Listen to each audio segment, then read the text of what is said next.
So for this video, I have this 05 Duramax that came in because it was losing coolant. Now I've got that diagnosed and discovered that it is a cracked head. It has also developed a knock. It had a fuel knock and a knock in the bottom end. The fuel knock was an injector. I changed that out and the fuel knock went away, but the knock in the bottom end still remained. So I checked the fuel wiring, I checked the injector wiring, I checked everything out, and finally decided to pull the oil pan. And this is what I found. So I pulled the oil pan, and the oil is kind of sludgy, but this here was sitting on top of the screen in the upper oil pan. Upon further inspection, I found out what that is. So I pulled the lower oil pan off. To do that, there's a cross member, there's 2 bolts here. 2 bolts there, you gotta take that off and then undo all the bolts around the outside. And here is what I found. So, you see up there, that really shiny piece is the wrist pin in the piston. And you shouldn't be able to see that. There's a piece of the piston that holds the wrist pin broken off. So that would be our clunk in the bottom end. From the bottom, when I was looking at it, it doesn't look like the cylinder's scored in any way. But to make sure, we got to take the head off and pull the piston out. Luckily it's number 8 and I can get at the connecting rod bolts through the bottom of the engine. If it was any other cylinder except for number 8 or number 7, yeah, you'd have to pull the engine out and take the whole lower girdle out. But we got lucky and number 8 is the one that's wrong and we can get at it. So we got to get the head off and pop that piston out. So to get down to the head, first thing you got to do is drain the coolant out of the cooling system. And then start taking everything off. Start off with your electrical connectors there. Unhook the battery grounds, of course, so you don't short anything out. Then you gotta take the charge pipe off, which is one of these 2 clamps. And then on a Duramax, it's really nice because the AC compressor, you just take these 4 bolts out and the whole thing flops over to the side because it's on these flexible hoses. And so, yeah, you don't have to take, you don't have to unhook it and drain the system or anything like that. It just folds over.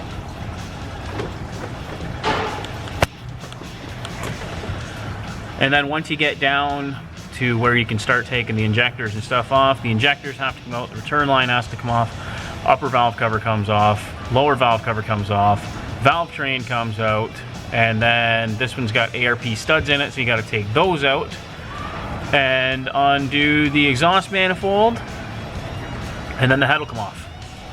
Then once the head's off, we can undo the connecting rod and pop the piston and the connecting rod out and see if there's any damage to the cylinder.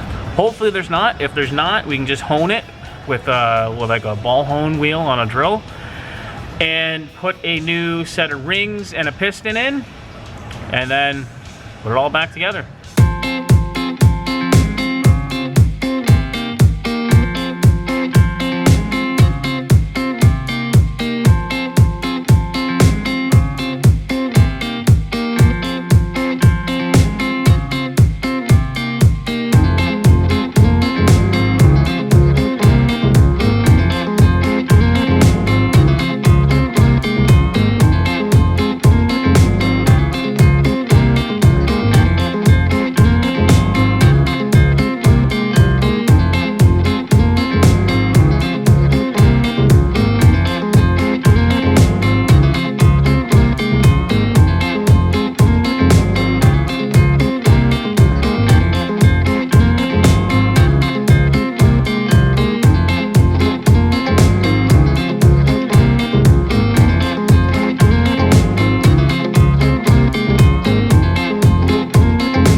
Okay, so the head's off.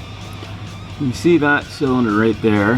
The intake valves are rusty, and it is quite a bit cleaner than the other cylinders.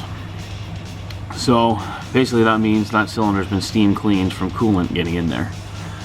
And even the intake runners on the side, that one there, and this one here, you see they're pretty clean compared to the other ones. So I'm guessing that it's cracked in the intakes. But we gotta take it to the machine shop and see what they find. So now we gotta go underneath and undo the connecting rod and then just pop the piston out of the bore and yeah, see if the cylinder's scored up. Hopefully it's not. Piston is out. So what you do is you take the lower pan off, since it's cylinder number 8, rotate the crank down so you can get at the connecting rod, undo the 2 bolts, and then pop the piston out the top. Everything from down here looks good. The cylinder looks good as well. I already looked at it up top, and it looks like we can just yeah, hone it and put a new piston in. But what came out is gonna need a little bit of work. So if we come over here, see right there, that is the piece of the piston that's missing. And also the connecting rod is bent. So it needs a rod and a piston with a new set of rings. So now off to the machine shop to drop this off so they can measure it up for a new piston and get a new rod for me. Just dropped off the piston and the connecting rod, and now we gotta wait for them to get some parts in for us. So thanks for watching. Tune in for part 2 of this video. So fixing this LLY.